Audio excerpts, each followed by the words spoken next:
Então, vamos entrar, né? Vocês estão vendo direitinho, né, o slide? Todo Sim, mundo vendo? Ah, tá ok. sim. Então, vamos lá. A gente vai entrar nos primeiros conceitos agora dentro da bioética, né? Imprudência, negligência e imperícia. Eu tenho certeza que muitos de vocês já ouviram esses termos e muitos deles são um pouco confusos para a gente saber exatamente o que é. Então, vamos desmistificá-los. Na assistência, quem trabalha na área da saúde, mais especificamente na área da enfermagem, exerce suas funções baseadas em códigos de ética.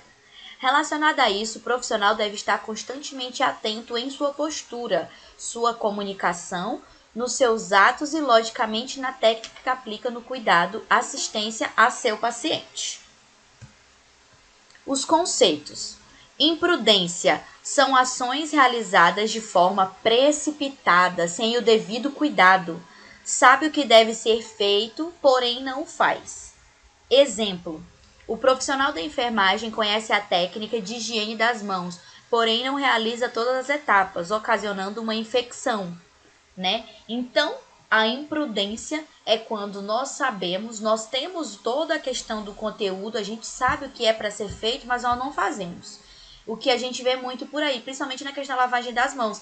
A gente não faz a lavagem das mãos da forma correta, com todas as etapas. São 7 etapas, eu tenho certeza que ninguém faz, né? Igual, por exemplo, a limpeza de um curativo, né? A real é feito de forma correta, a gente coloca todos os EPIs, se tiver fonte de ar, né, ventilador, se você estiver no hospital, principalmente ali no pronto-socorro, que os pacientes levam muito ventilador, tem que desligar ventilador, tem que colocar luva, tem que colocar touca, tem que fazer a higienização primeiro da parte menos contaminada para a parte mais contaminada. A maioria das pessoas não fazem isso.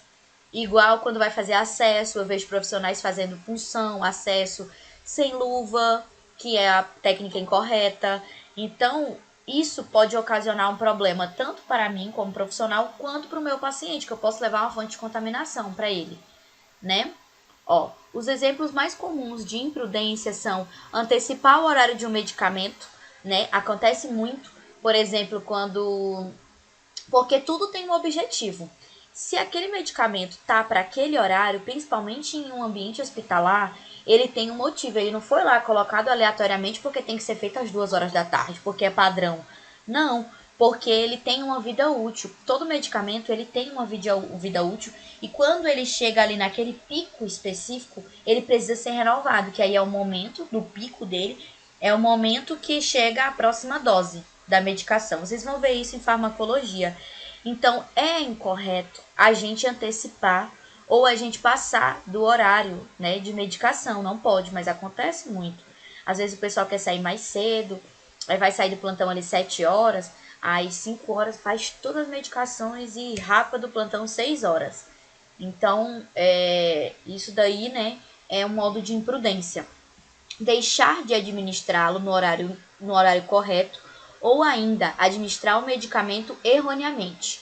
O que significa erroneamente? Erroneamente, fazer de qualquer jeito, fazer sem conhecimento, fazer sem a técnica correta. Igual eu estou falando aqui para vocês com relação a essas técnicas, né? Acesso sem luva, eles não higienizam, né? Quando a gente vai fazer um acesso na veia, por exemplo, a gente usa o álcool, higieniza a região, tira toda a sujidade da superfície para a gente poder, né, colocar ali a agulha lá dentro, né? Por que a gente higieniza? Porque a gente tem que tirar os micro-organismos que estão ali, porque a gente vai abrir uma porta de entrada. Uma porta de entrada diretamente para a corrente sanguínea. Então a gente parece uma etapa super simples, super boba, mas é uma etapa super importante desse procedimento. E muitos profissionais imprudentes não fazem. Entendeu? Então, comentários inadvertidos sobre prognósticos e doenças em corredores que podem ser ouvidos pelos pacientes podem ser considerados imprudência. Então, igual eu comentei com vocês, né? Esses dias a gente falando sobre a nossa postura ética. Comentar sobre a doença do paciente no corredor, com os colegas, né? Fazer fofoca do que está acontecendo com o paciente, falar do quadro clínico dele para terceiros é um ato de imprudência, né? E, né, no nosso código de ética, que é a CEP, no artigo 82, ele diz que nós, profissionais da enfermagem, devemos manter segredo sobre fato sigiloso de que tenha conhecimento em razão de sua atividade profissional, exceto casos previstos em leis, igual a gente já viu, né, no anteriormente. Então, é muito importante a gente se atentar a essas questões, porque também é imprudência, né? E imprudência ela também sofre penalidades. A situação em que um membro da equipe de enfermagem não verifica os sinais vitais do paciente, porém os copia da anotação anterior, exemplifica imprudência. Gente, esse exemplo para mim aqui é o principal. O que acontece? Os sinais vitais dos pacientes normalmente são vistos a cada 3 horas, 6 horas. Tem sinais vitais que são feitos a cada hora, dependendo do estado clínico do paciente. E aí tem alguns profissionais, né, que vão lá e não falar, olha para o paciente e fala, tá tudo bem, ele tá bem, ok. Eu vou aqui copiar, né, os sinais vitais do horário anterior. Por exemplo, meio-dia foram feitos os sinais vitais. 2 horas da tarde estava para ser feitos os sinais vitais novamente.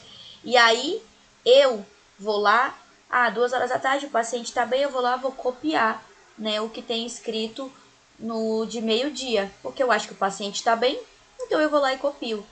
Gente, isso acontece demais. Ou às vezes tem gente que copia do colega, e às vezes também, como a pessoa pensa assim, foi eu que vi esses primeiros sinais vitais, eu posso estar copiando, porque foi eu que fiz, então eu tenho certeza, né? Então, isso é um ato de imprudência, né? Você está colocando a vida do paciente em risco, né? O que acontece? Se durante essas 2 horas o paciente apresentar um pico febril, o paciente está bem, ele está ali, não está referindo dor, não está referindo nada. Mas aí, de repente, ele começa um pico febril. E ele é aqueles pacientes que fica quieto. E aí? E aí, de repente, esse paciente convulsiona, né? Quando o paciente chega ali mais ou menos 40 graus de febre, ele corre risco de convulsionar. Aí meu paciente convulsiona, e agora? Quando chega lá na frente, esse paciente convulsiona, perde a consciência, né? Perde o nível de consciência, entra num quadro grave. Aí vamos investigar o que foi que aconteceu com esse paciente. Por que ele convulsionou? Cadê os sinais vitais? A primeira coisa que aparece de um paciente que chega na frente de tudo é os sinais vitais do paciente. A gente tem que fazer ele de forma correta. Tem muitos casos, né, de imprudência com relação a esses sinais vitais que não foram vistos, sinais vitais que foram passados de manhã, né? Na época que minha mãe estava internada, que eu ia para as visitas, né?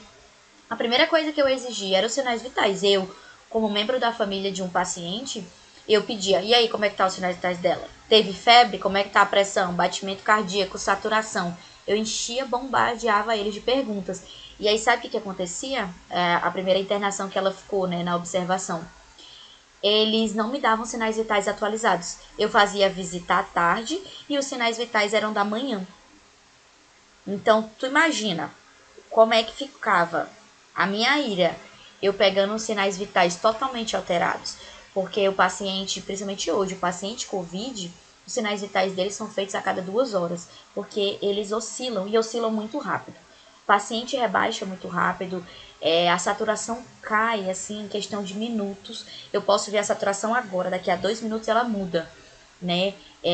A pressão arterial, batimento cardíaco, tudo são parâmetros muito importantes dentro desse tipo de paciente. E os profissionais não o fazem, então foi cometido um ato de imprudência. Tá bom? Então, e o que é negligência, né? A negligência é deixar de fazer o que deveria ser feito. Omissão voluntária. Eu não vou fazer, né? Eu não faço. Um exemplo.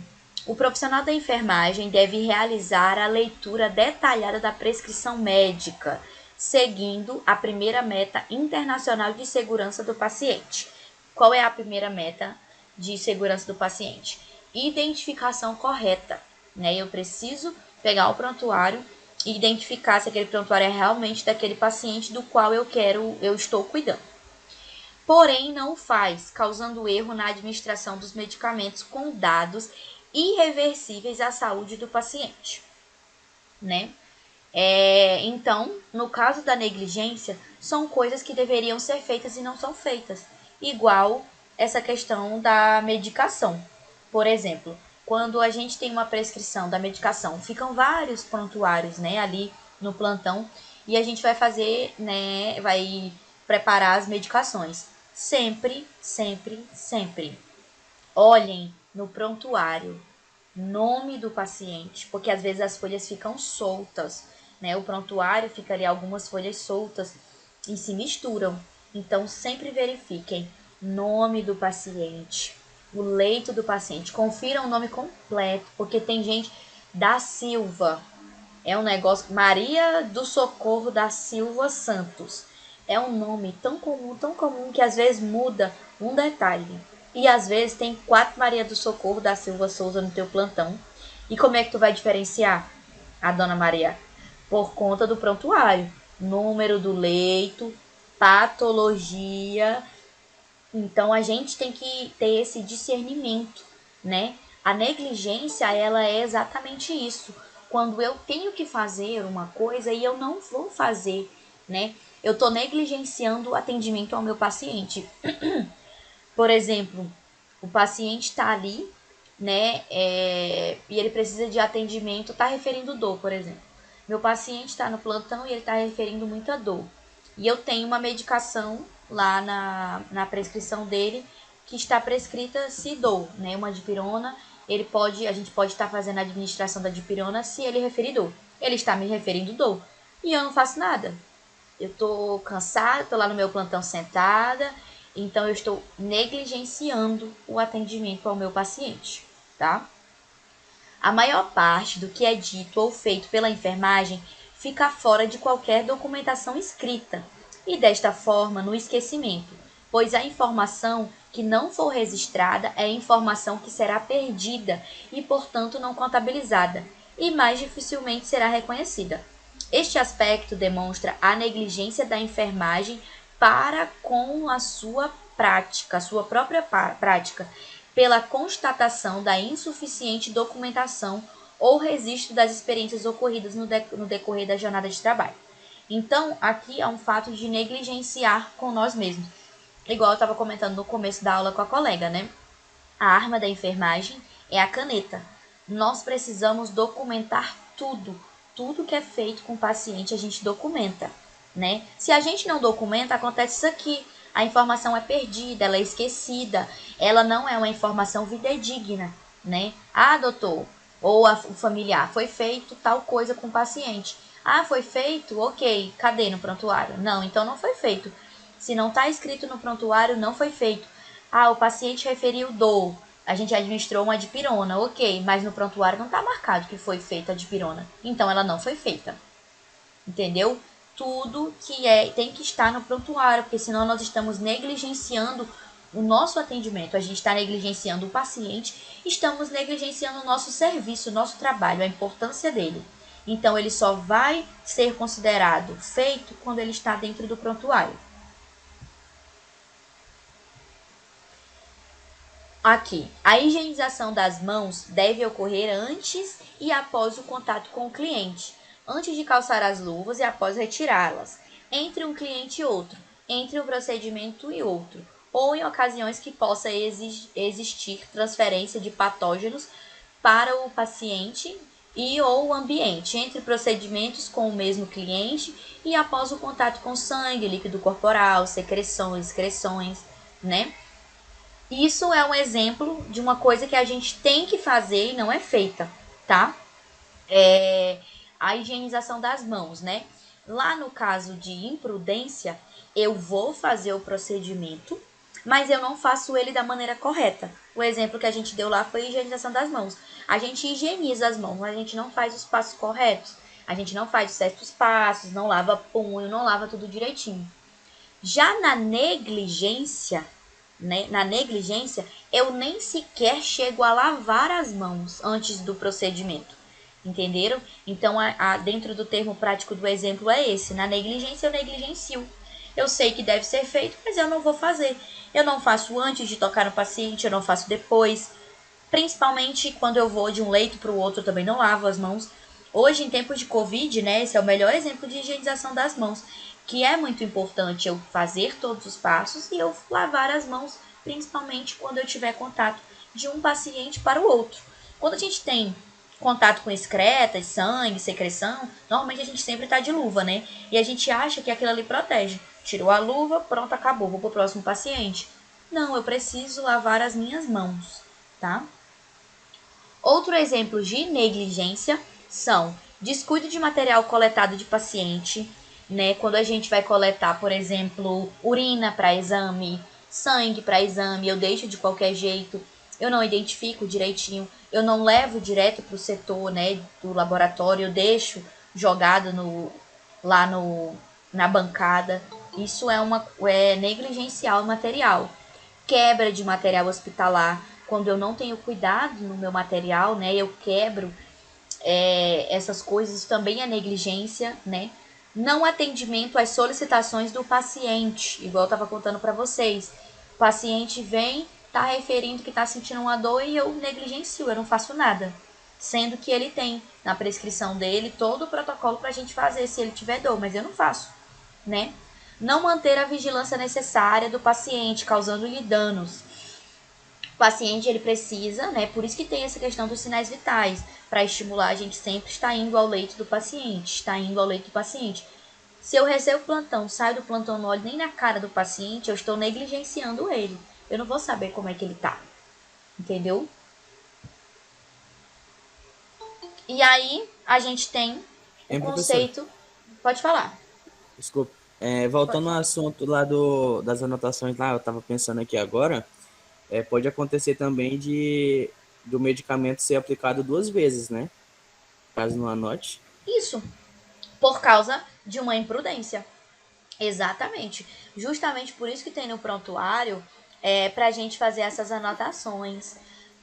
Quando você faz, a primeira coisa que você vai fazer é anotar no prontuário, porque que nem você falou, ela pode ser administrada 2 vezes, né? O próximo colega do plantão vai olhar e vai ver nos sinais vitais que o paciente está tendo febre, mas não foi feita medicação, então ele vai lá e faz de novo. Então a gente pode ter uma hiperdose medicamentosa, né? Então, a anotação de enfermagem, gente, é um negócio muito sério Certo, mesmo. certo. E agora a gente vai para o conceito de imperícia. O que seria a imperícia? A imperícia nada mais é do que a realização de procedimento técnico sem ter aptidão. Executar uma tarefa na qual não possui qualificação técnica. Um exemplo, acadêmicos. Por exemplo, vocês, do jeito que vocês estão agora, a gente vai, vocês vão, chega uma pessoa, né, um vizinho, por exemplo, sabe que vocês estão fazendo técnico de enfermagem, mas vocês estão tendo a segunda matéria agora. Vocês não tiveram prática clínica nenhuma. Tiveram alguma prática? A 48 não, né? Não. Não. Então, Eu também não. vamos ficar no contexto, né? Vocês acabaram de entrar no curso, o vizinho ficou sabendo que vocês estão fazendo técnico de enfermagem. Aí chega o vizinho, não, a vizinha, que é o que mais acontece. A vizinha bate lá no teu portão com a caixinha de remédio, um anticoncepcional, que é o que mais acontece. Aí chega e fala, vizinha, aplica aqui meu anticoncepcional pra mim, porque tá no dia, e aí eu fui no posto, o posto tava fechado. E eles inventam uma desculpa ou então só pede mesmo. Fala, aplica aí pra mim, não sei o quê. Professora, Pode falar. então eu já cometi essa imperícia aí. Não agora, depois que começou o curso, mas quem aplicava as injeções da minha irmã era eu, né? Mas com que base que você aplicava a injeção? Você era da área da Não, porque saúde? ela é enfermeira e ela me ensinou, né? E eu fazia todo mês, né? Ó. Você tinha pelo menos você tinha a supervisão de uma pessoa. Porém, o problema da imperícia no seu caso é porque você não estava apta, você nem tinha visto realmente a teoria de como se faz a técnica correta. Então, Isso. por isso que eu dei o exemplo do anticoncepcional, gente, porque podem escrever o que eu tô dizendo pra vocês. Vai chegar um vizinho pedindo pra vocês aplicarem anticoncepcional.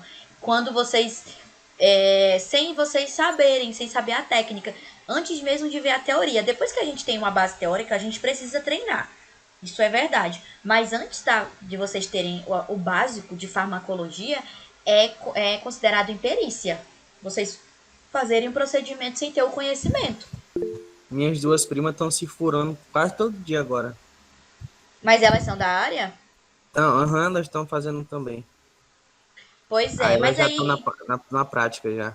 isso, a gente se fura pra, né? Mas só que assim, sempre tenham certeza. Acontece muito nessa questão do acesso, né?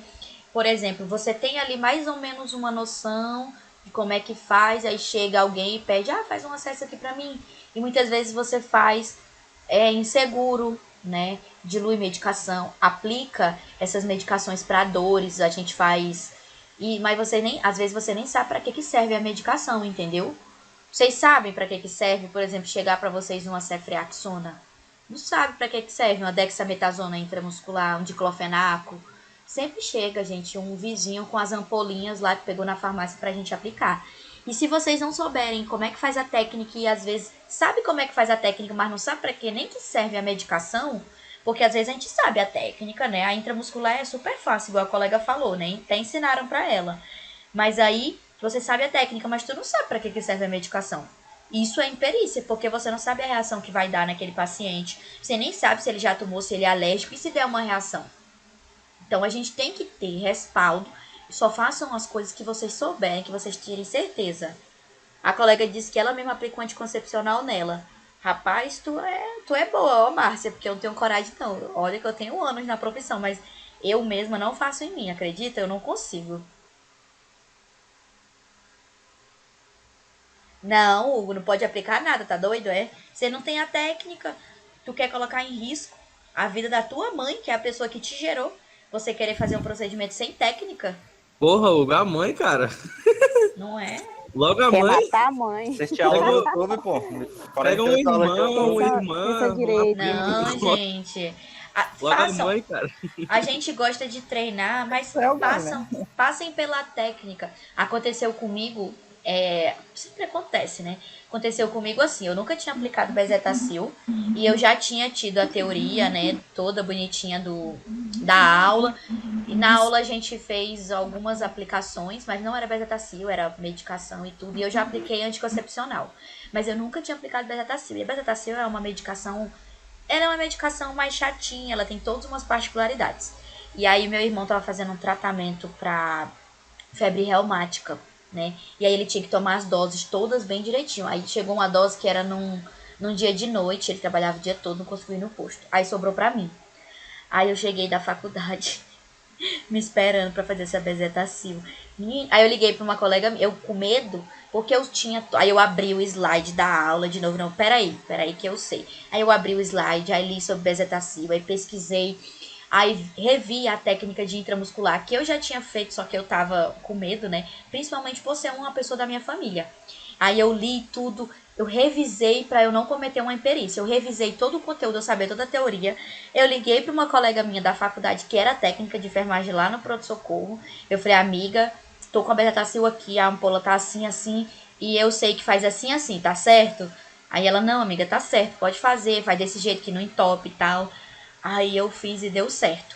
Mas assim, eu era uma acadêmica, né? Aconteceu isso comigo, mas antes de eu sair aplicando na doida, eu fui me munir de informação antes de estar fazendo, principalmente porque era um paciente, era uma pessoa da minha família. Então a gente tem que ter o zelo, né, pelas pessoas.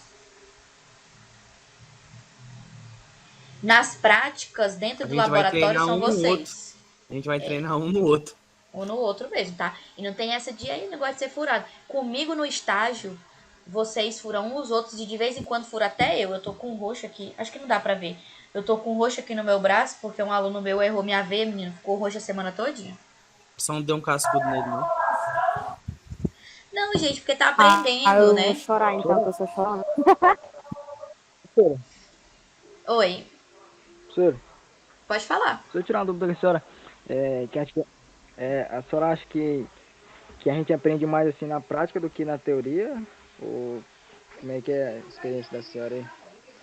Pela minha experiência, claro que prática é diferente. Você está palpando, você está vendo, você está fazendo, né?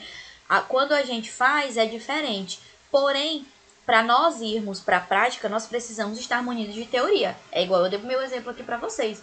Antes de eu ir lá fazer e tudo, eu fui primeiro saber, me sentir segura com a teoria. A teoria é muito importante. Hoje vocês estão no comecinho, né? Muitos ainda não são tão maduros, né?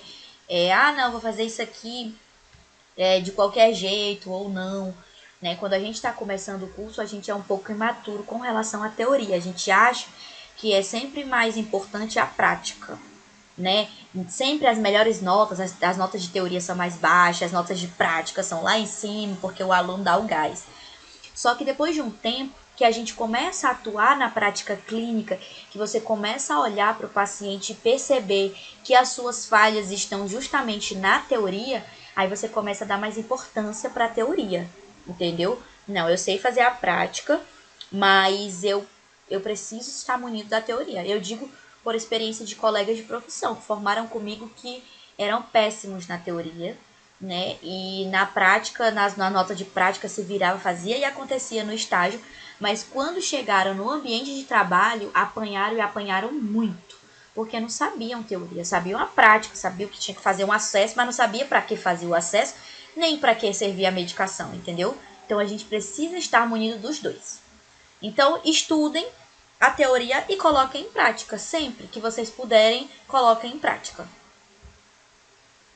Se tem boneco na prática. Gente, eu não sei como é que tá com relação a material de prática no CTA, de verdade. Tá? Porque essa aula dessas práticas não sou eu quem dou. Eu dou o estágio de técnicas básicas. Eu não dou a teoria. Eu ainda não dei a teoria. Então eu não sei se tem boneco. Mas assim, boneco não é a mesma coisa. Mesmo que tenha o boneco mais tecnológico, nem se tem o trabalho de furar, porque não é a mesma coisa, tá? Você aprende mesmo na prática, na veia. Tá? Então, é isso, né? A questão do... Isso, tem que revisar mesmo. Sempre tem que revisar. O Né? você vai ser furado, não vai ter jeito. Então, aqui um outro exemplo de imperícia que acontece bastante também, ó. Um técnico de enfermagem que realiza a passagem de sonda vesical de demora no paciente, sem possuir habilidades técnicas e qualificação para isso. Gente, passagem de sonda... Primeiro, o que é uma sonda vesical de demora? Sonda vesical de demora é uma sonda que a gente passa para o paciente urinar. Né? Ela é passada nas regiões, na região íntima, ali na uretra do paciente, vai direto para a bexiga para o paciente conseguir urinar. Tem N motivos porque é passada uma sonda, tá? Passagem de sonda é a atribuição exclusiva do enfermeiro. Técnico de enfermagem, segundo o Código de Ética, segundo a Lei do Exercício Profissional da Enfermagem, técnico de enfermagem não passa sonda, entendeu? Então, se você tiver um plantão ou estiver numa situação que tem para passagem de sonda, você vai cometer uma imperícia e você pode ser notificado pelo Corém. E, por exemplo, não, professora, mas eu trabalho há muitos anos, como eu já encontrei um técnico de enfermagem, na verdade um aluno que estava formando em técnico de enfermagem, que trabalhava na área da saúde há um tempo e já passava a sonda. Primeiro que ele era aluno, nem podia estar passando nada. Segundo que ele era aluno de técnico de enfermagem, não pode nem sonhar tá passando sonda. Aí ele passava a sonda, mas eu sei a técnica todinha e tal, o enfermeiro me ensinou, e eu sempre passo e dá certo. Independente, uma hora que der, Deus me livre, uma coisa errada, às vezes não dá nem coisa errada na passagem da sonda. Às vezes dá coisa errada, dá uma infecção, porque sonda é um negócio muito delicado. A passagem de sonda é um procedimento estéril. A gente nem usa luva de procedimento comum. A gente tem que usar lidocaína. Então, ele tem todo um passo a passo criterioso que a gente tem que seguir. E aí, por algum motivo, você esquece de algum detalhe. Um detalhe, gente. Um detalhe. Contamina aquilo ali. Entra micro-organismos. Esse paciente pega uma infecção feia nos rins, na bexiga, na uretra, em tudo. Quem vai ser prejudicado é a pessoa que cometeu a imperícia, no caso o técnico de enfermagem. Entendeu? A família vai lá. Quem foi que passou essa sonda? Oi? Eu conheço um agente de saúde que ele é que faz sonda num posto famoso aí. Eita pau. Olha, eu trabalho num posto famoso, mas não é no meu posto, não. É. Não, mas é. Gente, isso é a realidade. Vocês estão vendo o tanto de exemplos práticos e vocês mesmos estão me dando exemplos de imperícia, negligência e imprudência. E essas coisas estão ao nosso redor. Eu quero que vocês coloquem na cabeça isso. Às vezes vocês estão no plantão. Ah, mas o paciente precisa. Ok, mas é um procedimento que vocês não estão aptos a fazer. O É só pior é chamar o você querer superior. ajudar e atrapalhar. Isso, tem que ter um enfermeiro na unidade. Se não tiver um enfermeiro na unidade, o plantão nem pode acontecer. Pode faltar E quando médico, pode tem. faltar técnico, mas tem que ter o enfermeiro, então é só chamar ele. E no posto de saúde, quando tem agente de saúde querendo ser técnico de enfermagem. Ixi, gente, tem muito. E quando tem técnico querendo Tem. ser enfermeiro, menino, e quando tem enfermeiro querendo ser médico, é tudo assim, tem. Isso é imperícia, porque se tem cada um na sua profissão, não foi criado essas ramificações, essas profissões para cada um ter as suas habilidades. Para que eu vou querer fazer mais coisa? Por exemplo, o técnico de enfermagem já tem tanta atribuição. Rapaz, vocês já trabalham tanto, roda de um lado para o outro, ainda quer inventar mais coisa para fazer, sonda. Eu não faria. Se eu fosse técnico de enfermagem, eu faria, rapaz, o enfermeiro que lute. É competência dele, não tem nada a ver com isso. O que o técnico faz é auxiliar o enfermeiro dentro desse procedimento, né? Como é um procedimento estéreo, a gente vai fazer o procedimento, a gente não pode mais tocar em nenhuma outra superfície, e aí normalmente a gente precisa de uma ajuda de uma outra pessoa. Então o técnico auxilia, mas o técnico não passa. Então não inventem coisas para vocês fazerem. E não façam procedimentos, mesmo que sejam de competência técnica de vocês, não façam procedimentos que vocês não sabem fazer, tá? Igual eu tô falando para vocês no caso das medicações. Gente, vai aparecer. Eu tô falando é porque vai aparecer. Gente querendo que vocês façam medicações, sendo que vocês não sabem fazer. Não façam. O vizinho pode dizer, ah, pra que tu tá estudando? Tu não sabe como é que faz. Não, não sei mesmo não. Pronto. Não coloquem a vida do outro em risco e nem coloquem o nome de vocês em risco. Porque é o nome de vocês que vai. Ah, foi o técnico, deixa eu ver o nome aqui, a Marcela. Foi a Marcela que fez lá aquela bezetacil em mim e me deu um problema. Ah, não, foi o Hugo que aplicou o meu anticoncepcional e eu fiquei com um roxo desse tamanho que a minha bunda tá doendo o mês todinho. Então Foi é o o Hugo, nome de pai, que você. aplicou água na Rapaz, mãe dele. Ei, foi Foi o que Hugo aplicou. Que que aplicou aplicou água água na mãe dele. destilada. Então vocês estão vendo que o nome de vocês ele é muito importante. Vocês têm um nome Professora, para me tira uma zelar. dúvida. Pode perguntar. Quando a técnica de enfermagem aplica a injeção e fica roxo, assim, como a senhora, o seu braço ficou, é porque ela errou uma veia? Quando sempre fica roxo, porque assim, ó, a minha mãe foi tomar a vacina agora e aí ficou bem roxo o braço dela, no local onde foi aplicado. E, tipo, Qual foi a passou assim, vacina? uns 4 dias. AstraZeneca. A vacina do corona. AstraZeneca. É, AstraZeneca. esse aí mesmo.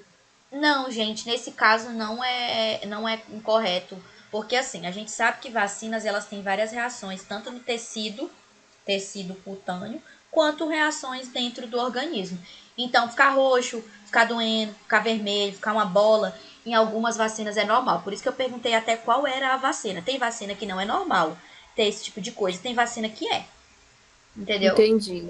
Uhum. Então é tudo um processo. Tipo, no meu braço, o que aconteceu? Que ficou roxo. Gente, meu braço ainda tá meio roxo. Eu acho que vai fazer. Foi sexta-feira, foi quinta-feira passada. Tá com mais de uma semana, né? Aí o que acontece? Não foi imprudência né? Não foi imprudência, nem negligência, nem imperícia do meu acadêmico. Ele estava sob minha supervisão, então ele estava para fazer um procedimento que ele é habilitado a fazer, né? Um acesso venoso. Estava sob minha supervisão, mas o que aconteceu? Ele só transpassou a minha veia. Como eu sou muito branca e as minhas veias são muito finas, né? Teve todo esse processo que transpassou, extravasou sangue e tudo, mas é um processo normal. Isso acontece mesmo. Então vocês também têm que saber o que é normal, para vocês saberem também o que é anormal, para vocês estarem espertos nessas questões, tá? Isso aí a gente vai tudo estudar, né? Vão sim, vão estudar sim, gente. Calma o coraçãozinho de vocês. Vocês estão no começo, vocês vão Vai ter ver uma tudo afobada isso. ainda. Por enquanto vocês estão vendo as teorias, porque vocês estão vendo que vocês precisam saber o que são essas coisas para vocês poderem fazer as coisas. Não adianta a gente chegar aqui e ensinar acesso, ensinar isso, ensinar aquilo, se vocês não sabem nem o que é competência técnica de enfermagem, não é não? Faz Aí, sentido, a senhora tem um ponto. exatamente. Então, vamos absorver o conteúdo. Então, gente, ficou claro, né? Imperícia, negligência e imprudência, né? Sim, ficou. Então tá. Vamos continuar aqui sobre a nossa imperícia. É a imperícia do profissional de enfermagem proceder à contenção exagerada de um paciente agitado, que consequentemente resulta em gangrena e leva à amputação. O que acontece nesse caso? Às vezes nós temos pacientes que estão super agitados, que não querem aceitar atendimento. E aí nós temos respaldo para fazer contenção nesse paciente. A gente amarra o paciente na maca, tá? Isso não é errado, não é desumano, não. Nós somos respaldados por lei, nós podemos fazer isso. Porém, nós precisamos ter cuidado como a gente vai fazer essa contenção. Em alguns lugares tem as coisas, né, direitinho para fazer a contenção. Em outros lugares não tem, aí tu se vira com o que tu tem, né? Às vezes tu pega ali um garrote, pega uma luva, pega uma atadura, pega uma corda, o que tem, né? Para poder fazer a contenção desse paciente. Só que a gente tem que tomar cuidado, porque se a gente fizer uma contenção muito forte, a gente corta a circulação do tecido e esse tecido perde a permeabilidade sanguínea e a gente pode levar à amputação dele, que é o gangrena. Então, né, isso é imperícia se a gente fizer uma coisa dessa, porque a gente sabe como é que é para ser feito correto e tá fazendo tudo errado, né? A constatação de um óbito pela equipe de enfermagem é considerada imperícia. Legalmente, esses profissionais não estão habilitados para realizar essa constatação. Eu acho que alguém em algumas aulas anteriores me perguntou sobre notícia, né, e tudo, de óbito, né? Então, o que acontece? Quando estamos no meio de uma intercorrência com o paciente, ele para, a gente faz tudo que tem para fazer e o paciente não volta, igual a gente vê nos filmes, né, que eles olham pro relógio e falam, hora da morte, 16h30, né? Quem faz isso é o médico. Quem constata o óbito é o médico. Não é o técnico, não é o enfermeiro, não é o fisioterapeuta, é o médico que constata o óbito, tá, gente? Não saiam constatando o óbito de paciente assim, não, tá? Isso é uma responsabilidade muito grande. Aí aqui, a orientação falha para o diabético em relação ao cuidado com feridas nos pés pode desencadear trauma e significar complicações de dimensões gravíssimas. Aqui também, tá, gente? Ó, a gente sabe que o paciente, quando ele é diabético, ele é muito propenso a ter feridas nos pés, eles abrem umas feridas muito graves, né? E nós, como profissionais da saúde, nós temos que dar orientações para o paciente de forma correta. Se eu, que estudei para isso, não passo as orientações corretas para esse paciente, como é que ele vai cuidar daquela ferida, isso pode se tornar uma coisa mais grave e o paciente vir a ser amputado. E aí, lá na hora, se o paciente entrar com ação, né? Quem foi que passou a informação incorreta para esse paciente que levou a amputação? Ah, foi a técnica de enfermagem. Deixa eu ver aqui um nomezinho. Só aparece o nome do Hugo e da Márcia. É a Márcia. É, a vez dela agora, hein? Foi a técnica de enfermagem, a Márcia, que deu a informação incorreta, que disse que não precisava não limpar o curativo todo dia. Não precisa fazer o curativo no pé diabético todo dia. Aí tu imagina o curativo com proliferação microbiana, proliferou, subiu, o paciente perdeu o pé. Então tu imagina o problema que é orientação. O mesmo serve para um paciente hipertenso, né? Hoje eu peguei um paciente com curativo que ele estava 3 dias sem fazer o curativo, quase que a gente arranca o dedo dele, porque grudou toda a secreção. Um curativo que era para ser feito diário, o médico cometeu uma imperícia. O médico disse que era para ele esperar 3 dias para fazer o curativo. 3 dias, ele necrosou o tecido dele. Em 3 dias. Um curativo fechado, necrosou o dedinho dele. Para tirar as ataduras hoje, foi acho que quase 1 hora, tá? E o paciente gritando. Então foi uma imperícia do profissional. Primeiro que ele se meteu numa coisa que nem é da competência dele, porque médico não entende curativo, não entende ferida. E ele deu uma orientação incorreta, entendeu? Então isso é uma coisa muito grave. Necrosou. Se a gente não cuidar, o paciente pode perder o dedo. Então, por causa de uma informação errada pequenininha, se torna uma coisa bem grande, né? E aí, o conceito, né, é aqui. Tá meio embaçada, né, essa imagem. Imperícia, imprudência e negligência em termos práticos, né? Deixar criança sozinha, atravessar uma rua movimentadíssima. Tem uma criança lá sozinha e ela vai atravessar a rua sozinha, muito movimentada. É imperícia, imprudência ou negligência? Acho que é. Negligência. Aham, negligência. Negligência. Negligência. Tem certeza? Eu acho Querem que é eu vote? imprudente. Eu vou em prudência. Ó, Também vou em negligência. Tá bom. Então temos negligência e imprudência, né? Isso. Ó, negligência. Deixar de fazer o que deveria ser feito. Eu deixo de fazer. Isso é negligência. A outra coisa é imprudência, né? Ação realizada de forma precipitada, sem o devido cuidado. Saber o que deve fazer, porém eu não faço. Eu vou fazer lá, mas eu não faço da maneira correta. Então, no caso da criança atravessando a rua, a gente tem um ato de negligência. Por quê? Porque eu deixo... É negligência, tá? Porque eu vou deixar ela sair sozinha. Aprende, né? Não, mas por isso que eu coloquei esse exercício aqui, gente. Pra gente discutir um pouco melhor, tá? Ó, porque aqui mata quando a gente diz deixar a criança sozinha. Eu deixei ela. Eu negligenciei essa criança, tá? Pilotar um avião sem nunca ter entrado em uma cabine ou simulador de voo. Imprudência. Imperícia. Imprudência. É uma imprudência muito grave. É imperícia. Imperícia. Igual a gente estava isso falando. A gente estava falando sobre o profissional. Ó. Arroz É uma realização de procedimentos técnicos sem ter Ah, aptidão. verdade. Sem É ter uma aptidão. Isso. Então, se vocês fizerem isso, é uma imperícia. Ultrapassar a faixa dupla nas ruas ou estradas. A faixa dupla a gente sabe que não pode passar, né? Mas a gente faz aquela gambiarrazinha. Imprudência. Imprudência. Somos Código todos brasileiro de imprudentes. trânsito. Todos somos imprudentes, né? Quem é que nunca fez isso? Verdade. Mas Então, eu jurava que essa do piloto seria imprudência.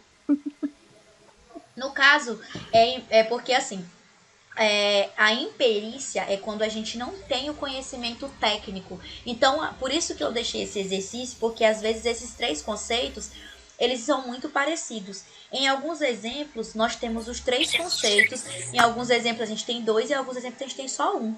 Então, por isso que eu quero que vocês fiquem sempre exercitando essa questão dessas nomenclaturas, tá? Porque confunde mesmo, isso é normal. Principalmente que é a primeira vez, né, que vocês realmente estão tendo contato com esses conceitos de fato, tá? Então, imperícia é quando eu faço alguma coisa que eu não posso fazer, no caso que eu não sei, né?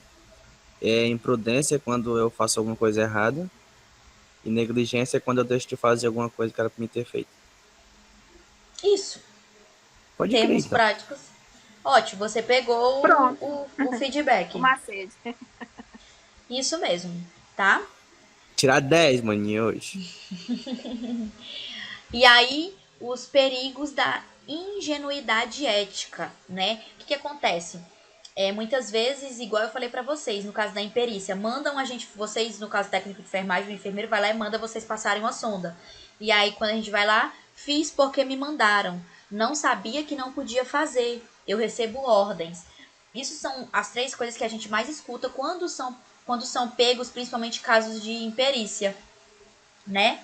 Porque as pessoas falam isso, mas eu não sabia que eu podia fazer. Eu mesma já estive em plantões de técnico de enfermagem formados há anos na profissão, que eles não sabiam que certos tipos de curativos não era competência deles fazerem. Lá no pronto-socorro, eles estavam fazendo uns curativos de alta complexibilidade. Curativo de alta complexidade, só quem faz é o enfermeiro.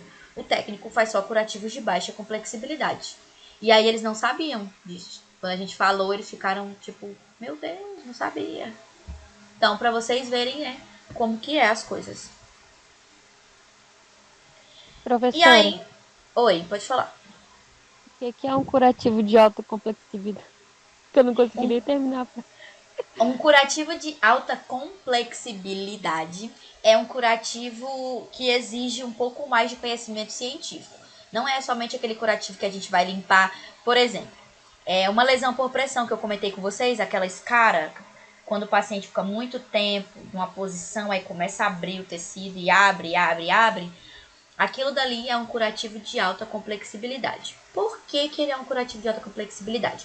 Porque ele, além de ter comprometimento do tecido, né, do tecido subcutâneo, ele tem comprometimento de estruturas, né, do organismo. Muitas vezes abre um buraco. Então muitas vezes a gente tem comprometimento ósseo, a gente tem ali aproximação de órgãos. Ele é um curativo altamente que ele pode ser infectado, né? E se o paciente pegar uma bactéria, uma infecção mais séria ali, como ele está com comprometimento muitas vezes por via, o comprometimento, a inflamação está já no sangue, né? Ele pode se tornar algo mais grave, esse paciente vir a morrer por causa de uma condução inadequada do curativo. Então, normalmente, esses curativos são de alta complexibilidade, quando eles colocam em risco eminente o paciente, entendeu? Agora, por exemplo, esses curativos de quando o paciente caiu de moto, né? O paciente caiu de moto, ele tá todo cheio de escoriação, todo enfaixado, pegou um ponto, colocou, a gente vê muito, colocou aqueles pinos e não sei o que. Aí o técnico de enfermagem pode estar fazendo, porque não é de alta complexibilidade. Ele tem apenas escoriações, que são machucados, que comprometem o tecido, né? Alguns deles são um pouco fundo, mas nada muito grave, né? Tem os pinos que a gente higieniza e os pontos. Então, não coloca em risco eminente a vida do paciente. Entendeu? Sim. Ah, tá. E aí, esse coisinha aqui era até que eu ia colocar de ontem, né? Sobre o aborto inseguro, né? Essa questão aqui, né? Que aqui nós temos padre e pastor, né? Na tirinha. E aqui logo atrás a gente tem um médico, né? Com uma paciente que acabou de falecer por conta de um aborto inseguro, né? E aí eles propagando, né, que defendem a vida, mas não ligam para a vida da paciente que acabou morrendo por causa disso. Nem era para estar aqui, né? Fim do primeiro conteúdo. Agora vamos para o segundo conteúdo. Agora a gente vai falar sobre eutanásia, distanásia e ortanásia, né? A ética sobre esses três conceitos. Uma reflexão frente ao princípio da autonomia e da vontade. Vocês já ouviram falar nesses conceitos? Não. Nunca? Não. Nunca, nem em filme, nada, em lugar nenhum. Só sobre eutanásia. Eutanásia é mais comum, né? Eutanásia, ele é bem comum, assim, a gente deve ter ouvido Eutanásia falar. acho que eu já ouvi em algum lugar, mas não sei o que é. Vocês vão sair daqui hoje sabendo. Ortonasia tem alguma coisa a ver com ortopedia? Não. Professora, Não, a tem eutanásia é quando a paciente ele recebe aquela medicação para a morte, né? Tipo, a autorização para o paciente tirar a vida do paciente, né? Isso. Assistiu o filme, não foi? Isso foi em filme mesmo, não sei. Tem cara de Grey's Anatomy, hein? Então, aqui eu vou mostrar para vocês, a gente vai esmiuçar direitinho o que é todos esses conceitos, tá bom? Então, vamos lá. O que é a eutanásia, né? E com relação a quais são os referenciais bioéticos, porque esses conceitos de eutanásia, ortanásia, eles entram muito com relação à nossa ética, né? Esse conceito, ele parece muito com aquela questão do aborto que a gente comentou ontem. Ele mexe muito e ele fere muito com a questão da ética do profissional. Então, por isso que esse termo entra, né, na nossa disciplina de ética. Então, a eutanásia quanto ao tipo de ação, o que é as ações de eutanásia, né? A eutanásia quanto ao consentimento do paciente, o que é a distanásia e o que é a ortanásia. Então, basicamente, são esses tópicos aqui que a gente vai ver nessa próxima fase da aula, tá? Eutanásia É o direito de matar ou morrer? Direito de matar ou direito de morrer? Será que é isso? Direito de matar ou direito de morrer? Então, o que é a eutanásia? É a prática pela qual se abrevia a vida de um enfermo incurável de maneira controlada e assistida por um especialista.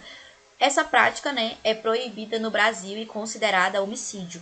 Então, nós não temos essa prática aqui no nosso Brasil, né? A gente tem em outros países, né? E não são todos os países que ela é permitida. Mas ela não é permitida aqui no Brasil justamente porque é considerado um homicídio, por mais que o paciente diga que ele quer, por mais que ele deixe por escrito, né? No nosso Código Penal brasileiro é considerado homicídio, tá? Vamos entender melhor sobre a eutanásia. Então, uma reflexão sobre a morte. A morte sempre existiu e sempre existirá entre nós, porque morrer é parte integral da vida e da existência humana, tão natural e previsível como nascer. Por que então é tão difícil morrer? Porque na sociedade moderna, a morte transformou-se em um tema a ser evitado de todas as maneiras. Então, por que as pessoas... aqui é um questionamento com relação a essa questão de ser proibido, né? Por que é tão difícil as pessoas absorverem que todo mundo vai morrer, né? E aí nós temos muitas discussões sobre essa questão da eutanásia. Tem um microfone fazendo barulhinho. Foi eu que liguei sem querer pra dizer que eu tinha chegado. Ah, tu voltou. Não, eu tô no segundo tema, ainda não passei o trabalho não, tá, Thalia? Mas qual era o primeiro tema? Vou te mandar no slide da aula. Tá. Então, e aí a gente tá falando de eutanásia, né? E aí tem muitas discussões, né? Argumentos, porque a gente sabe que eutanásia é quando o paciente ele entende que ele não quer mais sofrer, né? O caso clínico dele, o quadro clínico, ele já fez tudo o que podia, ele chegou nos limites, ele olha para o lado e fala, eu não consigo mais, né? Então, ele quer morrer, ele não aguenta mais. Para ele não tem outra explicação, não tem outra coisa que dá para fazer, né? E aí tem vários, né, argumentos, pessoas que falam, né? As pessoas que julgam a eutanásia um mal necessário tem como principal argumento poupar o paciente terminal e irreversível de seu sofrimento e aliviar a angústia de seus familiares. Então, igual eu tô falando, isso muitas vezes tem é a vários motivação. que vêm parabéns.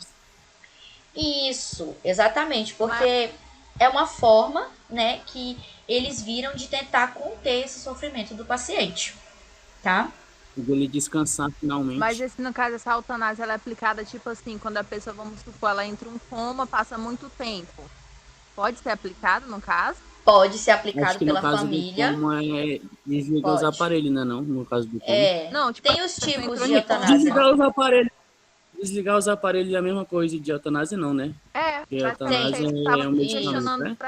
Só que tem os tipos de eutanásia, entendeu?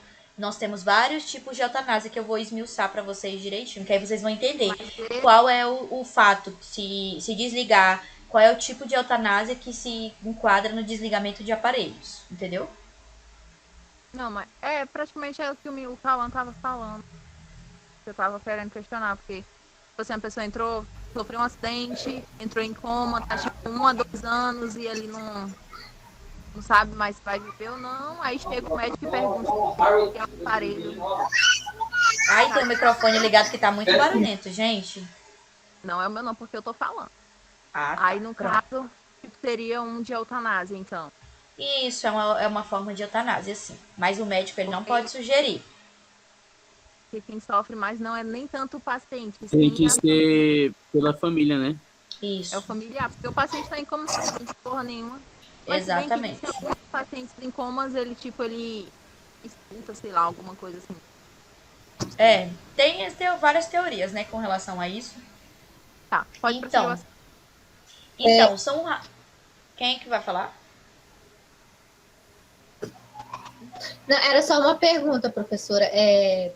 Eutanásia, eu tô entendendo assim, deixa eu ver como eu vou explicar. É quando uma pessoa está em fase terminal, né? Tipo um câncer. Quando está em fase terminal, que a família pede para desligar os aparelhos. Tipo, e aí pode... Isso é um modo de Aí pode eutanásia. se ver como eutanásia. Isso mesmo. Quando o paciente, o quadro dele é irreversível, né?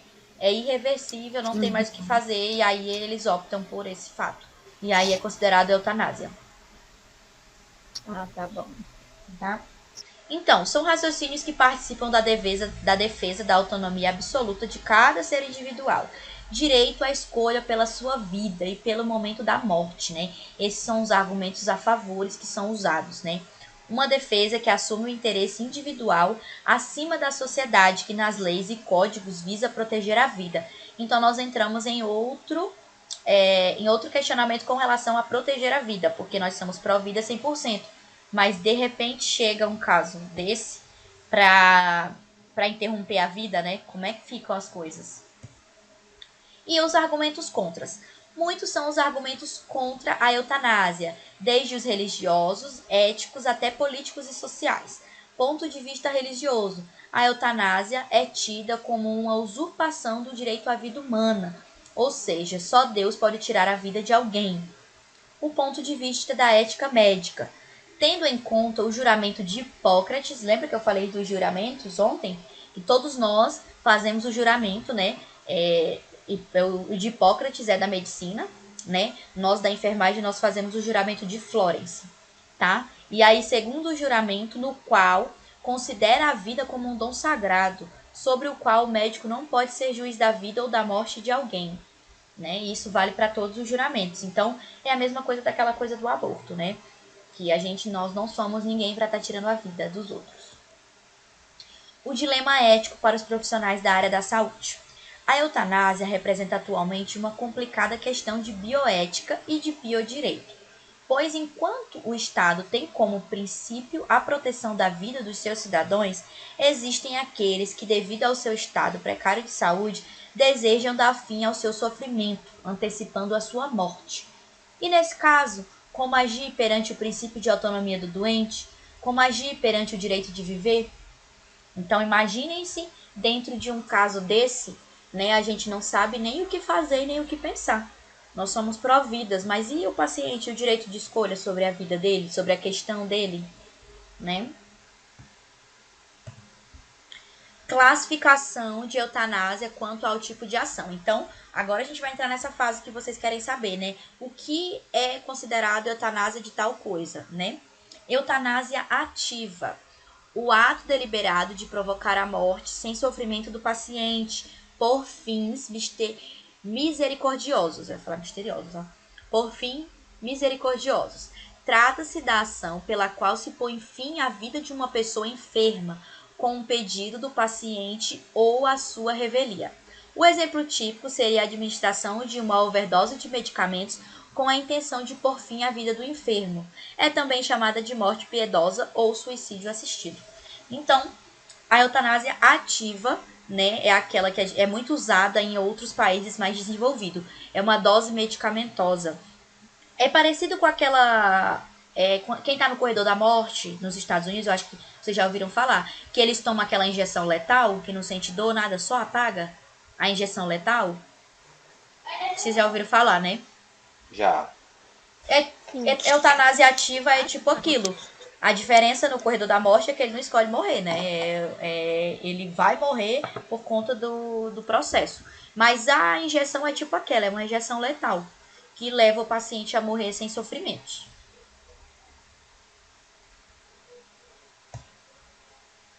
E aí nós temos a eutanásia passiva ou indireta. A morte do paciente ocorre ou porque não se inicia uma ação médica ou pela interrupção de medidas, como suspender ou retirar a alimentação, a hidratação ou a oxigenação, com o objetivo de diminuir o sofrimento. Por exemplo, a retirada de um equipamento essencial como um respirador em um paciente terminal sem esperanças. O exemplo que vocês estavam falando sobre desligar aparelho, né? Ele é uma eutanásia passiva ou indireta, é um tipo da eutanásia. Então, o meu paciente ele não tem mais condições de vida, e aí eu vou tirando coisas básicas dele. Por exemplo, eu já não vou fazendo algumas medicações, eu deixo ele só com medicações para dor, só para ele ficar analgesia, né? Muitas vezes eles começam a retirar a alimentação, hidratação. Eu acho muito cruel essa questão de retirar alimentação e hidratação, porque dependendo do caso do paciente, o paciente sofre um pouco, sabe? Porque quando a gente tira a alimentação e quando a gente tira a hidratação, o paciente vai sofrendo, ele vai parando, vai tendo várias complicações. Isso é a minha opinião, tá? Enfermeira, essa é a minha opinião pessoal. Eu não acho correto a questão de interromper a alimentação e hidratação, porque daí vai gerando muitos problemas, vários problemas, e ele acaba sofrendo, né? Então é interessante... Pode falar. E quando, por exemplo, o médico sabe que a pessoa vai morrer e, tipo, manda ela para casa? Sim, é uma forma do paciente falecer em casa na paz. Ah, sim. É uma forma, também uma forma de eutanásia. É eutanásia, né? Era isso que eu queria saber. Tá. Isso. O colega perguntou sobre se é permitido a ordem de não reanimar. É permitido a ordem de não reanimar. É considerado uma eutanásia passiva, né? Alguns pacientes deixam por escrito que não querem reanimar. Às vezes essa ordem, né, a gente chega em consenso, né? Eu digo que eu já vi. Na fundação, lá no setor de oncologia, acontece muito. Os pacientes lá são terminais, já chega um momento que eles não aguentam sofrer. Gente, o paciente, ele pede, ele olha pra ti e fala, pelo amor de Deus, me deixa morrer. Sério, eles pedem. E aí já tem no prontuário do paciente o indicativo, né, de não reanimação. O indicativo, por exemplo, se ele perder um acesso venoso, né, não precisa furar mais, não precisa a gente atrás de acesso, né? Porque o acesso é a via que a gente faz as medicações. Então, enquanto a gente está lutando pela vida, a gente faz acesso em tudo quanto é canto. Cabeça, pé, dedo. Se não der, vai para pique. Se não der, vai para acesso mais invasivo, né? Só que no paciente terminal, a gente já tem já deixa a indicação lá no prontuário. Se perder o acesso, não faz outro acesso. Se o paciente entrar em parada, não reanima de novo, né? Às vezes esse paciente já está muito traumatizado, ele já foi reanimado. Tem pacientes que por dia eles são reanimados 2 vezes. Pode falar. No caso, no Brasil, não é autorizado a eutanásia, mas acontece N coisas no dia a dia que, querendo ou não, é uma eutanásia. Tipo, em relação a essas coisas aí, de mandar o paciente para casa e cortar a alimentação, essas coisas assim, querendo... não tem como, né? Isso aí de outras formas, traduzindo, é uma eutanásia, né? Então, não é permitido, porém acontece, né? A gente só não usa esse termo porque legalmente ele não é usado no Brasil. Mas nós temos tipos, né, de eutanásia que são feitas, como você está falando, na prática clínica. Essa de indicativo de não reanimação, gente, acontece, né? Pela lei, muitas vezes nem pode, mas acontece. É igual eu tô falando, às vezes o paciente teve 2 paradas no dia, o paciente já não aguenta mais, o paciente já não tem acesso, o paciente já é idoso. Muitas vezes, quando a gente faz muitas reanimações, né, por causa da massagem cardíaca que é feita aqui no peito, a gente tem um osso muito forte que fica no meio, que chama externo. É o osso do externo. Ele que faz parte de toda a estrutura da nossa caixa torácica, né? Junto com as costelas. E aí, a gente fica em cima do externo, fazendo a reanimação lá, a massagem cardíaca. E aí, muitas vezes, a gente acaba, né, quebrando o externo do paciente, né? Fissurando esse externo. Então, o paciente está ali muito debilitado. Ele nem aguenta, gente. Se tu fizer... não vai nem servir a reanimação nele.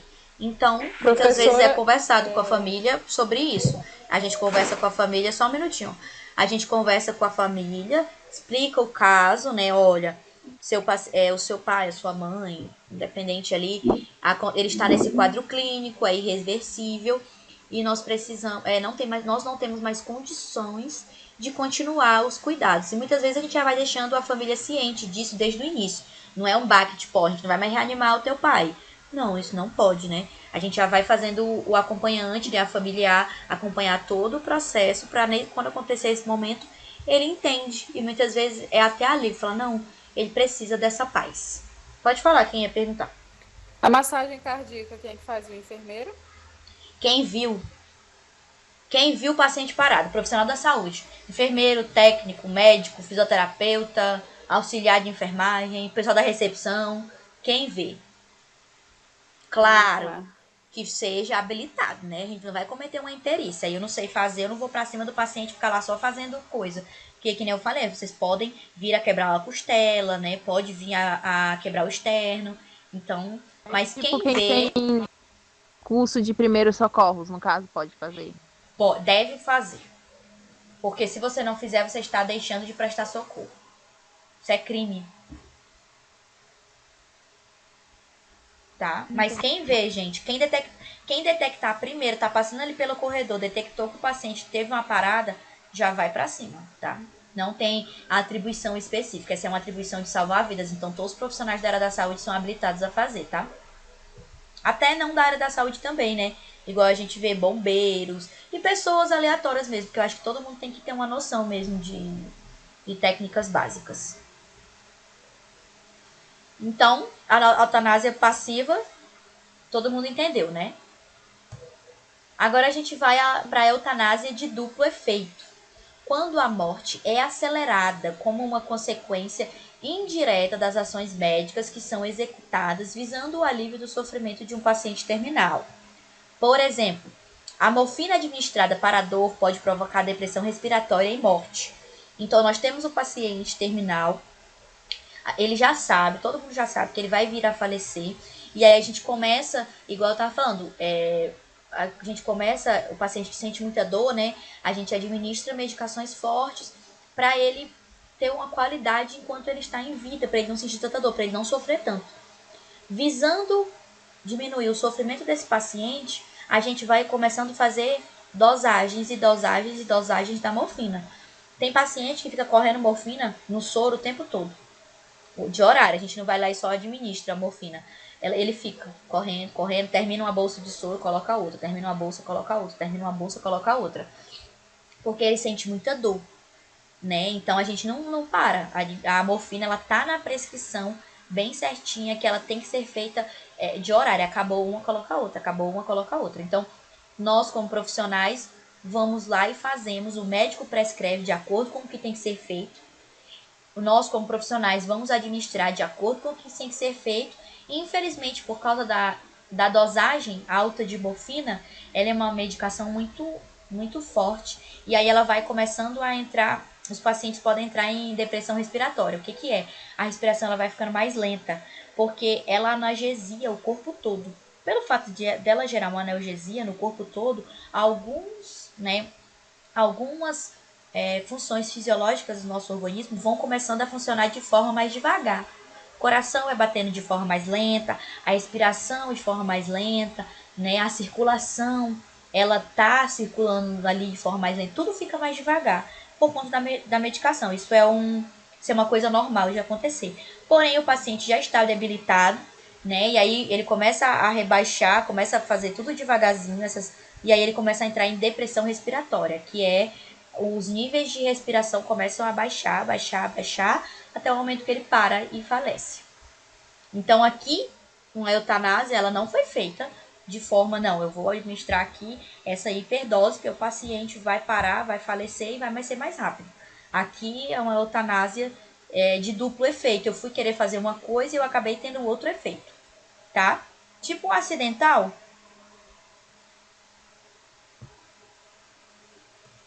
Mas tem alguma coisa que, tipo assim, vamos supor que eu apliquei uma dose errada de morfina.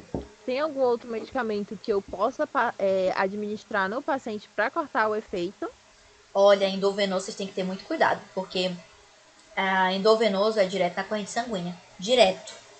Então a gente tem que tomar cuidado com hiperdose, porque às vezes entrou na corrente sanguínea e não tem mais o que fazer. Não tem mais. Tem algumas medicações que a gente consegue, né? Tipo, você colocou uma morfina, né? De uma dose muito alta. E aí a gente, como o paciente começa a decair, a gente pode ir fazer uma aplicação de adrenalina. Que a adrenalina faz tudo funcionar mais rápido, né? Então, as funções podem vir a voltar. Mas às vezes a gente não consegue. Poder socorrer a pessoa.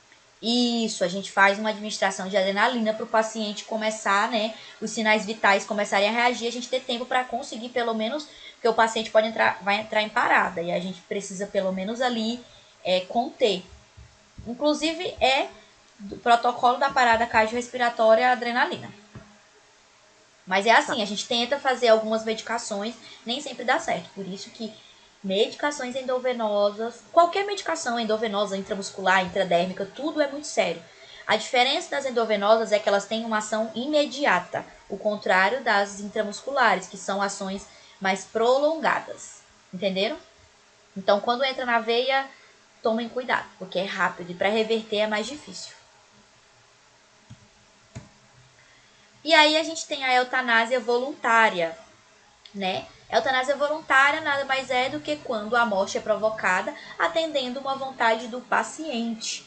Agora a gente tem a eutanásia mesmo, a eutanásia voluntária. O paciente vem e pede, deixa por escrito, entra com a ação e faz tudo direitinho, e aí a gente faz a eutanásia voluntária. E aí vocês pode usar uma medicação letal, pode usar retirada de aparelhos, né?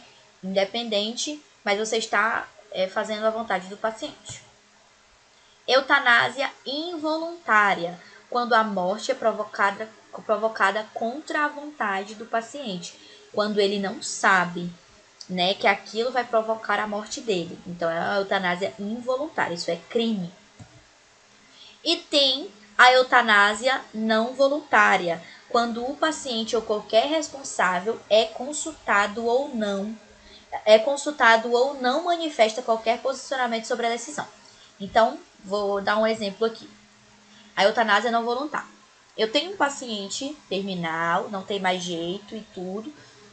Podemos fazer o protocolo de eutanásia, né? Eu não estou no Brasil, então nós temos no hospital um protocolo de eutanásia. E aí esse paciente já está ali muito debilitado, ele está sofrendo e tudo. E aí a gente já não tem mais o que fazer. E aí nos países que tem esse protocolo, a equipe de saúde pode estar comunicando a família e conversando sobre os próximos passos, né? E aí, não, olha, o seu familiar já não tem mais condição, a gente já não tem mais o que fazer. E aí, o que faremos, né? Vocês autorizam a questão de desligar aparelhos, vocês autorizam tal coisa, mas no caso da eutanásia não voluntária, é quando o paciente não é notificado sobre isso, a família não é notificada, e quando a gente tenta notificar a família sobre isso, tentar, né, olha, vamos ver como é que a gente faz, e a família ela não manifesta nenhum posicionamento sobre isso. Se eu, como profissional, fizer a eutanásia, se eu tomar alguma atitude sobre a vida desse paciente, é considerado eutanásia não voluntária, porque ninguém está sabendo o que vai acontecer com esse paciente, tá? E aí é o exemplo, né? Aqui também tem um exemplo de eutanásia não voluntária. A criança que é mentalmente e emocionalmente capaz de tomar a decisão, mas não é considerada na lei como tendo idade suficiente para tomar, né? Então, quando a gente tem uma criança que ela está no estado terminal e ela vai morrer, ou então num procedimento, qualquer procedimento, e aí essa criança ela tem condição de tomar decisão sobre ela, mas pela lei ela não tem idade para tomar a decisão. Então, caso aconteça, é uma eutanásia não voluntária, porque ninguém é comunicado e ninguém tem um posicionamento. A família dessa criança não se posiciona sobre o que pode ser feito. A criança até pode se posicionar, mas não é considerado um posicionamento correto, porque ela não é considerada pela lei ter a idade para tomar decisões. E se acontecer, é uma eutanásia não voluntária, tá? Agora a gente vai falar da distanásia. Gente, ficou claro a eutanásia? Eu sei que são conceitos bem confusos, mas ficou claro para vocês? Eutanásia? Eutanásia mesmo, ficou claro? Mais ou menos. Ficou sim. Professora, com licença. Pode falar. Só a diferença da voluntária para ativa. Ah, sim. Na verdade, elas se parecem, né? A eutanásia ativa é a eutanásia quando a gente coloca... Foi a primeira que eu expliquei, né? A eutanásia ativa é aquela que o paciente escolhe falecer, seja por qualquer mecanismo. Seja por injeção letal, seja por desligamento de aparelhos, seja por não fazer medicações, seja por não reanimação. Essa é a eutanásia ativa. Eutanásia é eutanásia. E aí, dentro da eutanásia, a gente tem esses tipos, essas pequenas ramificações que são os tipos. E aí entra a eutanásia voluntária, né? É a mesma coisa de eutanásia ativa. A diferença é que aqui nós estamos deixando específico que o paciente escolheu. É o paciente, não é um familiar, não é a equipe de saúde, não é ninguém. O paciente tem a vontade de morrer. Entendeu? Tá bom, perfeito. Tá bom, então. Às vezes fica um pouco confuso. É a primeira vez que vocês estão vendo. Então, à medida que for passando o tempo, vocês revisem, né? Tentem colocar em exemplos mais práticos do dia a dia, vocês conseguem pegar mais fácil. E agora a gente vai entrar na distanásia, né? O que é essa distanásia? A distanásia é um termo pouco conhecido, porém muitas vezes praticado no campo da saúde. É conceituada como uma morte difícil ou penosa, usada para indicar o prolongamento do processo da morte, por meio de tratamento que apenas prolonga a vida biológica do paciente, sem qualidade de vida, sem dignidade. Também pode ser chamada de obstinação terapêutica.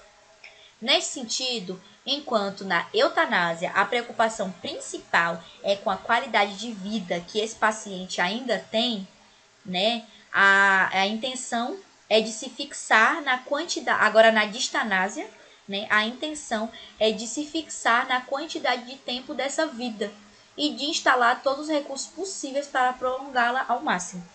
Então, viemos da eutanásia, que nós estávamos preocupados com o bem-estar do meu paciente enquanto ali o momento da sua morte. Vimos várias coisas que a gente pode estar fazendo para dar fim nessa vida de forma que venha a ter qualidade para esse paciente. A distanásia, ela já é o contrário. Ela já, o objetivo principal é o prolongamento da vida sob qualquer circunstância. E um dos exemplos que tem aqui na imagem, acho que está um pouco branco para vocês, né? É o respirador, né? Os respiradores, né? O paciente entubado. Isso é uma forma de distanásia. É uma forma terapêutica que a gente tem de fazer o paciente continuar vivo independentemente de qualquer coisa, né? Outro exemplo também é o paciente terminal com câncer, né? Tem alguns tratamentos que ele continua fazendo, ele continua lutando. E muitas vezes esses tratamentos só vão denegrir a qualidade da vida do paciente. Mas continua ali, lutando, fazendo tratamentos, tomando remédio, fazendo rádio, fazendo químio.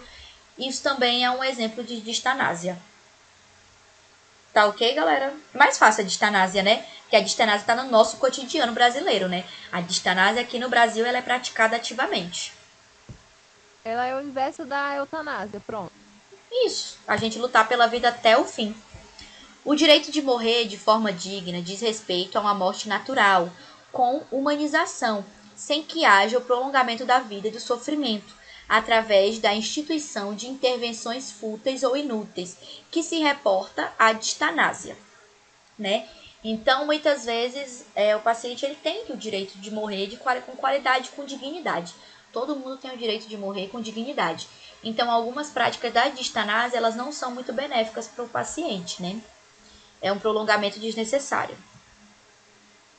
Entenderam a distanásia, né, todo mundo? Ok, né? Todo mundo entendeu a distanásia. É o contrário, é isso. Sim, sim. Agora a gente vai para outro conceito, que é a ortotanásia. Ortotanásia, que o colega perguntou se tinha alguma coisa a ver com ortopedia.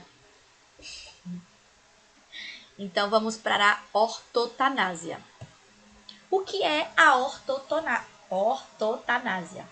A ortotanásia é deixar que o paciente siga seu caminho natural para a morte, sem aumentar-lhe a vida de forma artificial, ou seja, apenas o acompanhamento para que a morte seja menos sofrível possível e de forma natural, tá? Então, a ortotanásia, ela parece um pouquinho com a eutanásia, porém, aqui na ortotanásia, a gente não faz intervenção nenhuma, deixa ele falecer, né? Igual aqui na imagem a gente vê um paciente, né? Aparentemente aqui é câncer, né? Por conta da cabecinha.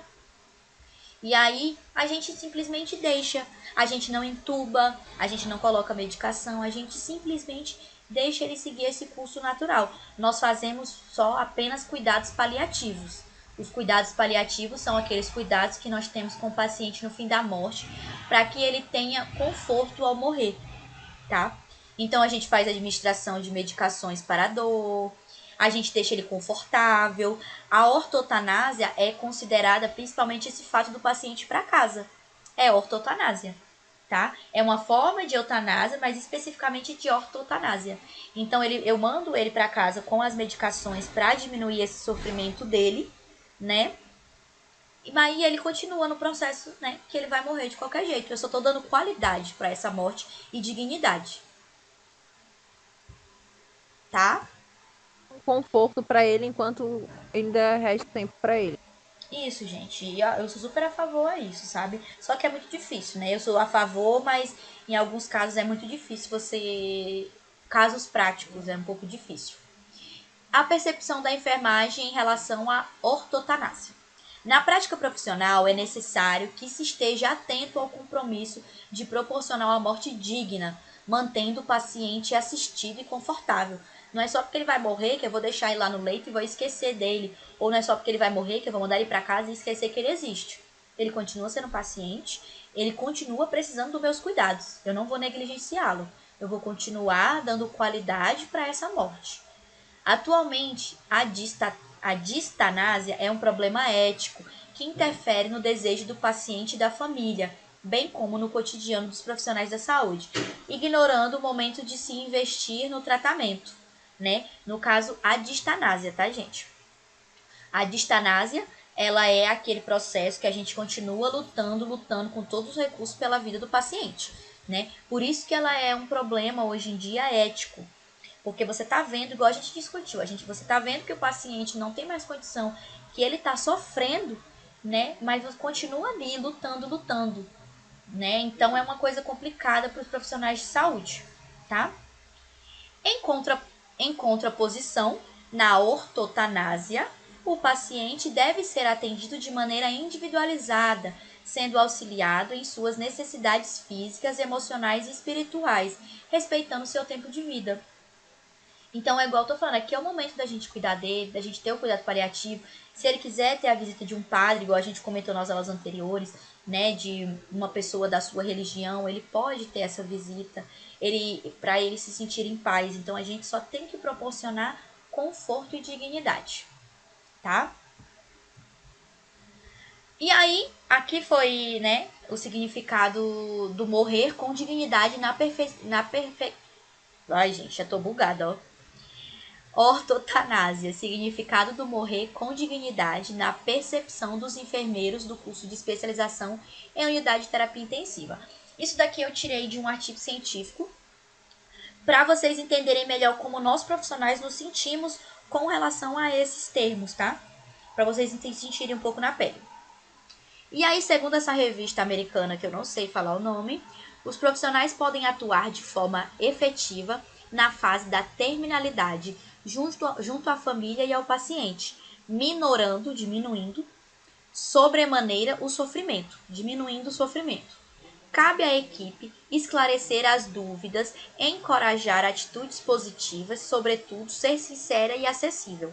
Você não pode ficar mentindo sobre o caso do paciente.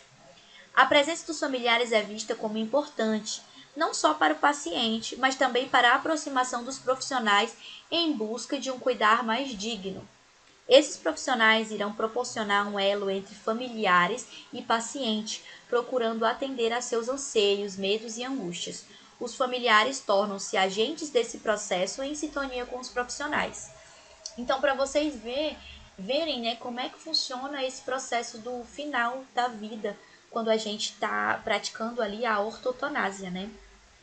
A gente entra em sintonia com a família, a gente tenta, né, deixar tudo mais confortável. Às vezes tem um filho que esse paciente não vê, uma filha, e aí às vezes ele não consegue descansar até que chega. E a gente sempre pergunta, tem alguém da família, quando o paciente está ali lutando, que você vê que ele não tem mais força, isso é real, isso é baseado em fatos reais.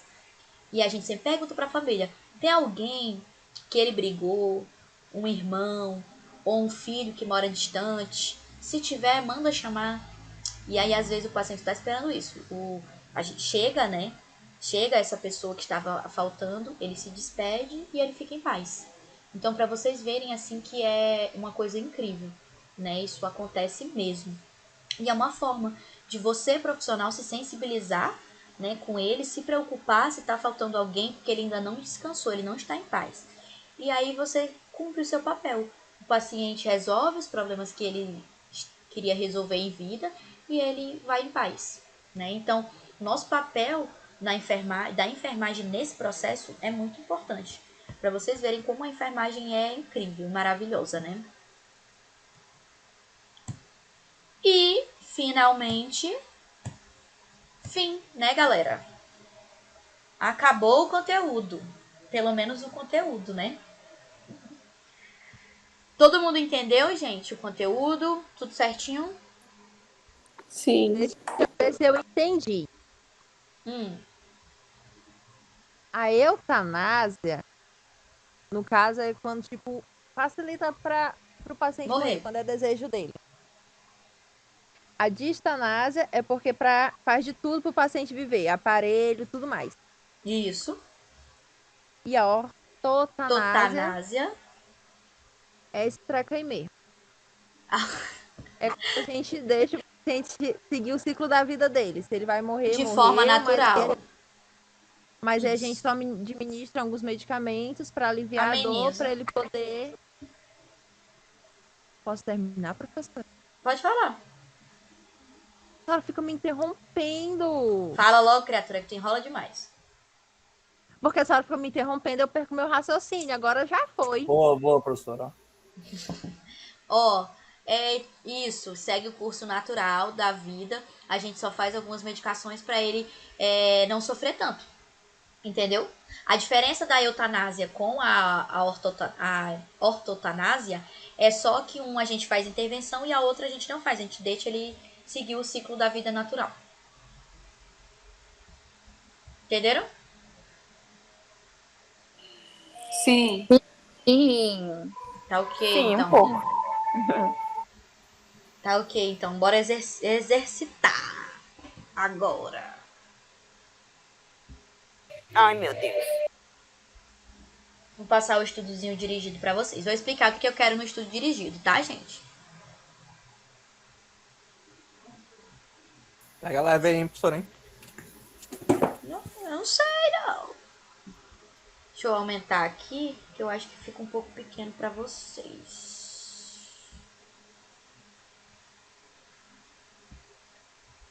Deixa eu aumentar o zoom.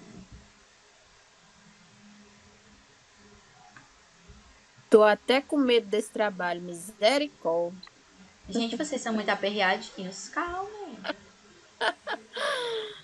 Pronto, coloquei bem grande aqui, ó. Aqui é o cabeçalho do nosso estudo dirigido, né? Nome do aluno, pelo amor de Deus, tá? Eu não sou adivinha, não sei quem vocês são, então, por favor, coloquem nome, coloquem a turma que vocês são, o turno, a data, tá? Nosso estudo dirigido vale 3 pontos, como eu falei, são 3 pontos de estudo dirigido, mais 7 pontos de prova que somam 10, tá? Então, como eu digo, a nota não é minha, é de vocês. Façam as coisas que vocês vão ter 10. Aí eu coloquei algumas orientações, né, só para vocês não esquecerem. O trabalho tem prazo de entrega do dia 25/6, hoje, a 28/6, segunda-feira, até às 12 horas, no horário do Acre. Tá? Vocês têm até segunda-feira, meio-dia, para me entregar o estudo dirigido. O estudo dirigido pode ser enviado via WhatsApp, tá aqui o meu número de contato, tá? Para vocês. Regras com esse número, pelo amor de Deus. Não me liguem para eu abrir o estudo, eu não atendo e eu tô ocupada. Podem mandar mensagem, professora, a senhora recebeu? Mas se vocês mandaram o arquivo, não tem como eu não ter recebido.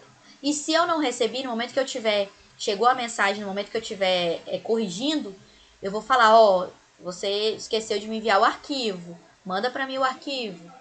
Aí não tem problema, eu vou perguntar para você, não precisa encher a minha caixa de mensagem com um monte de coisa. Professora, já corrigiu meu estudo? Professora, já viu meu estudo? Professora, confirma se a senhora viu meu estudo? Gente, é muita mensagem, é muito aluno. Eu não tenho só a turma de vocês, tá? Eu dou aula teórica para outra turma, que é mais 2 turmas, ainda dou aula de estágio, ainda tenho outros pacientes, então, por favor, tenha moderação com o número do professor no WhatsApp, tá? E aí, podem mandar os horários, né? Tem gente que fica receoso de mandar 10 horas, mas aí não tem problema, eu deixo no silencioso e vocês podem ficar mandando. À medida que forem terminando, já me mandem o estudo dirigido, tá? Não deixem pra cima da hora, pelo amor de Deus. A não entrega do trabalho acarretará em nota 0, não tendo outra oportunidade para entrega. Eu não abro exceção, tá? Ficou doente, menino, não sei o que, foi internada. Se for internado, pelo menos traga o atestado, mostra o atestado pra mim. Mas outras questões eu não abro exceção, gente, porque vocês já estão com prazo muito grande e eu respeito muito esses prazos.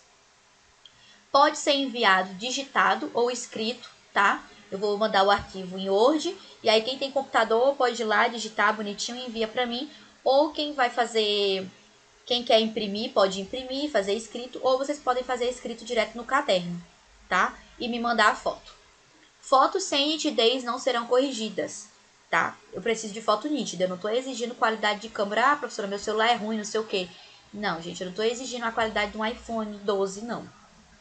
Eu tô exigindo uma coisa que eu olhe e eu entenda. Porque tem gente que me manda foto embaçada, gente. Eu nem corrijo, porque eu não vou ficar tentando adivinhar, não, tá? Então, por favor, nada de foto sem nitidez. O aluno que enviar sem o nome completo e turma não terá nota lançada, porque eu não vou adivinhar quem é.